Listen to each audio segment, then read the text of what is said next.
What's good, y'all? Welcome to an episode of Buzz Boys. I'm your host, Terry.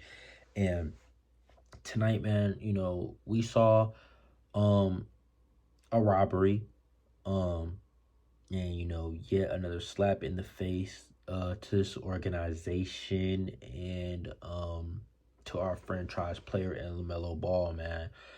Um and it doesn't help, the news that broke even earlier in the day about Terry Rozier and his time with the Hornets and investigation by the fucking FBI and shit. Like, yo, can the Hornets catch a break?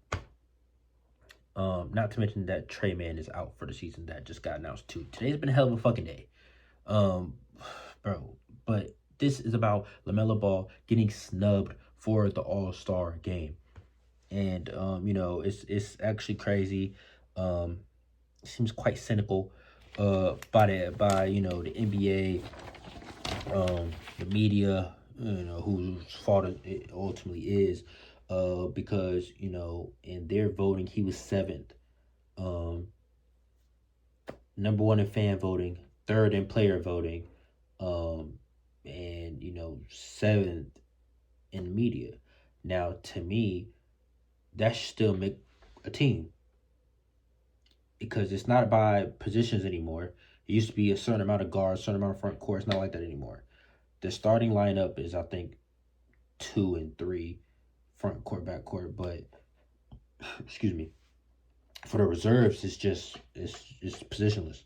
Um, so in my opinion, if you first in fan, second in player, third in player, that's a weighted average of second. Even if you add in seventh, that still puts you at 4 or 5 range weighted. So how do you get left off? I don't understand that. Um, Especially if the fan vote is 50%, the player vote is 25%, and the media is another 25%. Even if the media put him seventh, that's only 25% of the vote. Doesn't make sense to me. But anyway, I digress. But it's bullshit. And he had 450,000 more votes than the second guard in the East.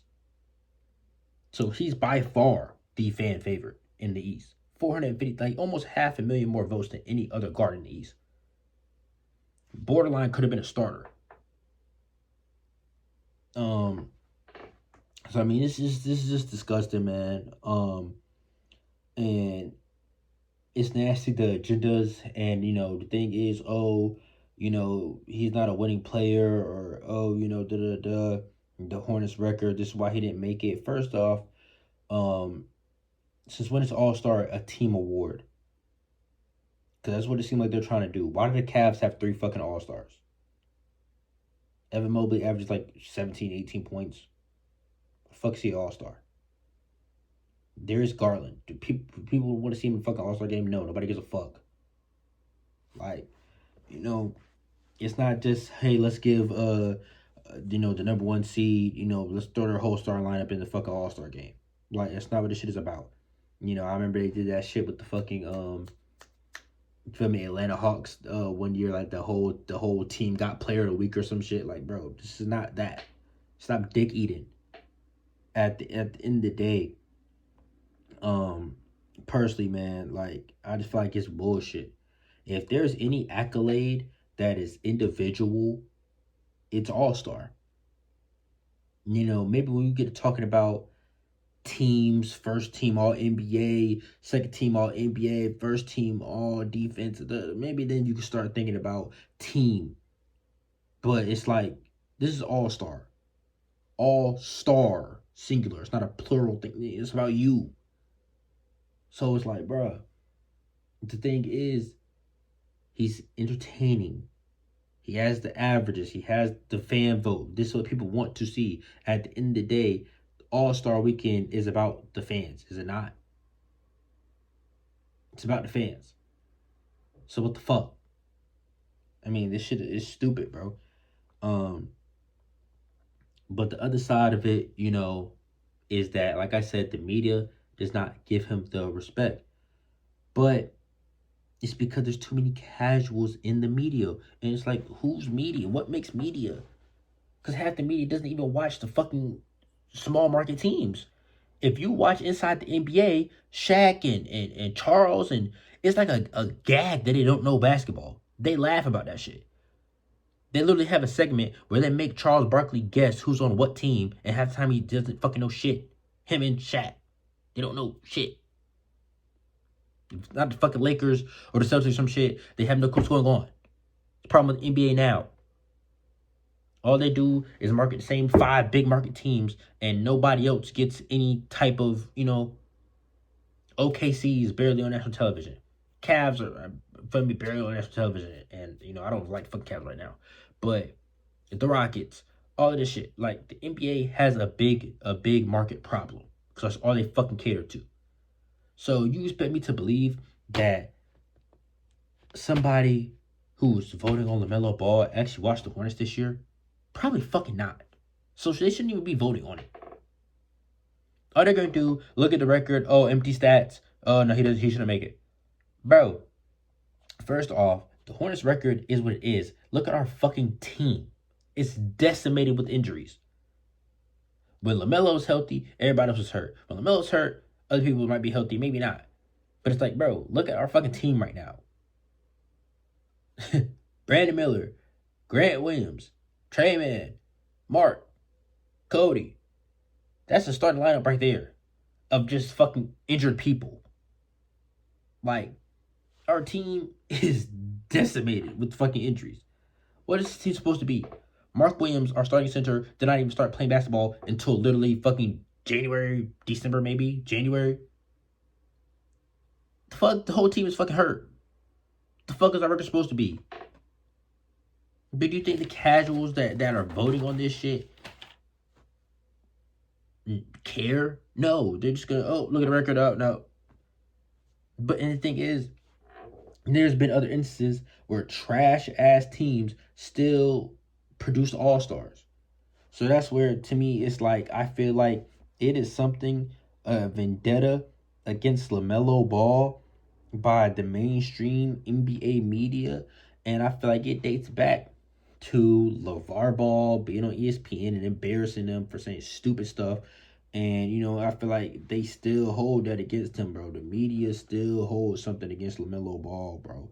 And there might be a way that he, carries himself, the way that he talks to the media, short answers and stuff. I don't know. But it's weird, bro. And you feel me? Shout out to Hornet Central, feel me? Because he provided this. But the Hawks won 20 games, 14th in the East. Trae Young still made All-Star. Anthony Davis, the Pelicans won 33 games, 14th in the West, All-Star. DeMarcus Cousins, Kings won 29 games, 14th in the West, All-Star. Bradley Beal, 25 games, last in the East, 15th in the East, All-Star. What the fuck does our record matter? Why does it matter? It's not like we're a fucking healthy team anyway, and we're losing these games, and LaMelo Ball isn't fucking helping us. It's a clear drop-off when LaMelo Ball is not on the court. But anyway, I kind of want to digress and move on from that specific scenario and start talking about the repercussions of what we saw transpire today. Because there are repercussions. Because, the media, they don't want LaMelo Ball in Charlotte any fucking way. Whenever the media does talk about LaMelo, it's let's get him on the Spurs, let's get him on the Lakers, let's get him here. Oh, it's about a mock trade, a bullshit mock trade at that, where Hornets don't get shit back to send LaMelo to a bigger fucking market. Half time, if the media is bringing up LaMelo Ball, that's what the fuck they're talking about anyway. So it's like, bro, we've seen in the NBA time in and time out, especially the past few years, that these players, for the most part, except for, this Pat Riley, Jimmy Butler situation, for the most part, the players hold the chips, bro. So once a player requests a trade, you're done. You're done. So it's like, how long is LaMelo going to tolerate what's going on? Because, one, the injury thing, it gets old after a certain point. oh, this team could be this, that, and the third if we could just stay healthy. Now, ultimately, he contributes to that because he's hurt all the fucking time every year. So he contributes to that as well. But it's still, he has a brand to worry about. This is a signature athlete.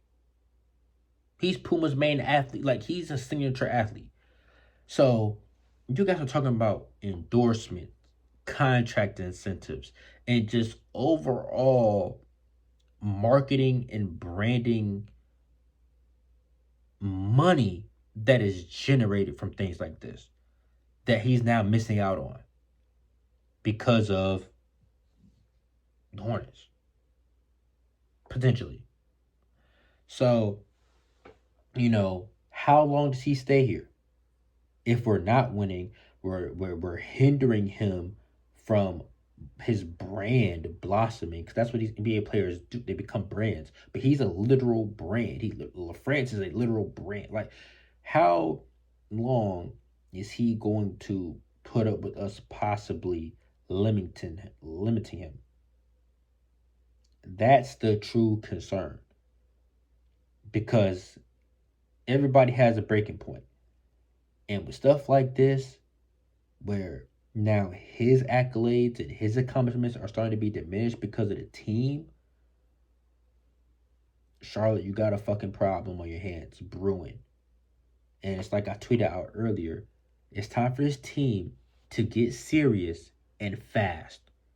Fuck the evaluation period. Blah, blah, blah. Fuck that bullshit, bro. We haven't made the playoffs since 2015. That shit over with, bro. The player who led us to that is a fucking coach now. That shit is over with. Hurry the fuck up and make this team some type of watchable, respectable product. Or shit like this is going to happen year in and year out. And I promise you, he's going to dip. He's going to request a trade and get the fuck out of here. And he's not going to be blamed for it at all. The media will support it. The masses will say about time. And it's like, bro, this league doesn't care about, excuses or whatever. Look at the Kings and De'Aaron Fox. Now, albeit it's the Kings that kind of are trying to move him. They're the one that made him available to move. And once that happened, he chose a destination. He almost went to the Spurs. But it's like, bro, they don't give a fuck that De'Aaron Fox helped them make the playoffs for the first time in 20 years. They don't care. Jimmy Butler, you look at him, he's requesting a trade. He wants to get the fuck out of Miami. They done went to the Eastern Conference Finals a few times. He's still ready to dip. There's reports, Trae Young out of Atlanta. They made the Eastern Conference Finals. You know what I'm saying? You look at the Timberwolves. They made the Western Conference Finals. They still ship Cat out. So it's like, bro, this league don't give a fuck. Shit can change at the drop of a dime. So it's like, bro, regardless, something gonna happen with LaMelo if we keep fucking sucking, bro. He gonna dip.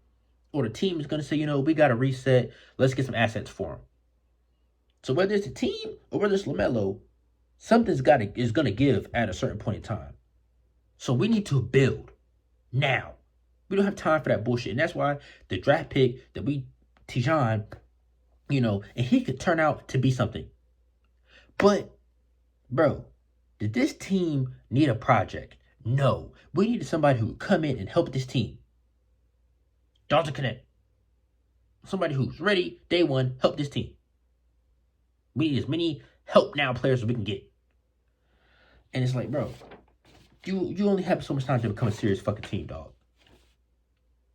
Brandon Miller, his injuries, all that shit. Like, see, these are season-ending injuries that's like, how do you even overcome that anyway? Grant Williams, all this shit. You can't overcome that shit. So it's like, somehow, next year, I don't know what the fuck you gotta do, even if we need to fucking refire the whole medical staff and rehire everybody else. Especially with this Trey Man shit, because why the fuck has he been out for the past 3 months and now all of a sudden, he needs surgery? Y'all didn't know that 3 fucking months ago? When you had him playing, then he sat out, then he playing, then he sat out. It was back soreness. then irritation. Now his disc is fucked up. Now he needs fucking surgery. Why are y'all still misdiagnosing shit, don't know how to treat it, and letting shit linger, get worse, and to put, bro, this is the same shit we've been doing for the past few years. Same old stupid ass Hornet shit.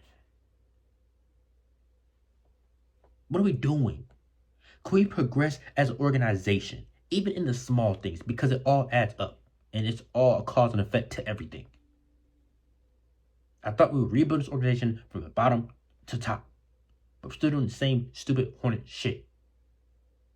And that's what's like, bro, shit is not gonna fly for long.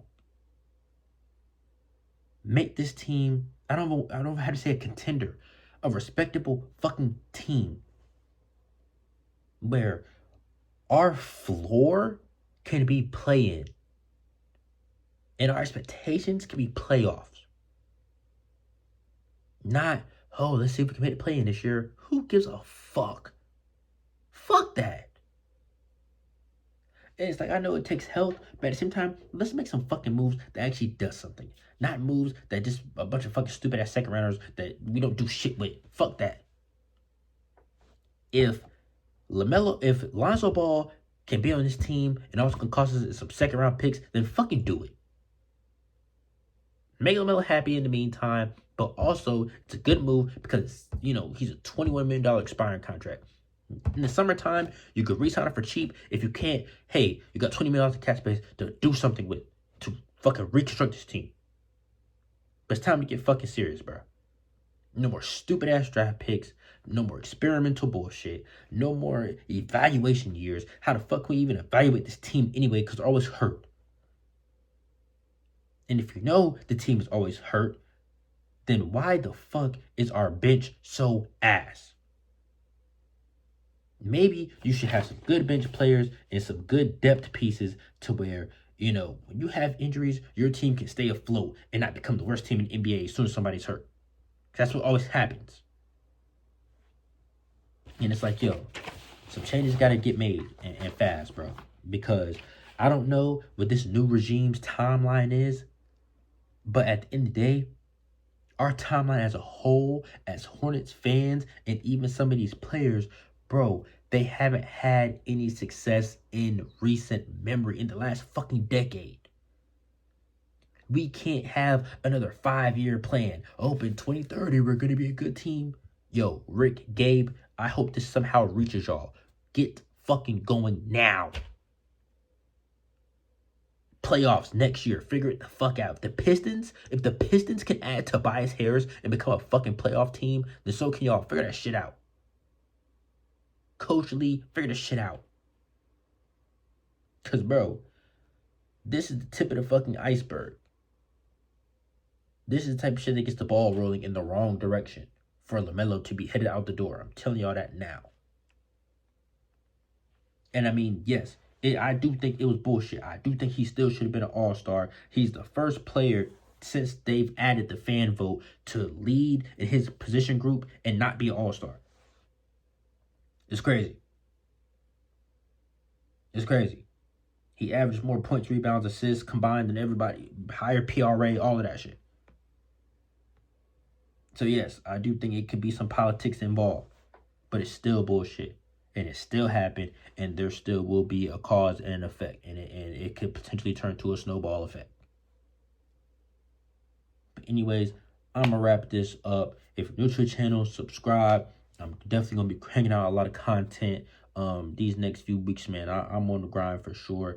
And yeah, man, just comment down below. How do y'all feel? Do you feel like he was snubbed? Do you feel like this is justified because of where we are as a team right now? Let me know, because I'm definitely seeing a lot of mixed reactions. But for the most part, everybody on as a Hornets fan is pissed. But from general fans or people from other teams, people are like, hey, this is justified. Oh, the team sucks, whatever. So let me comment down below what you guys think. I'll catch y'all on the next one. Peace.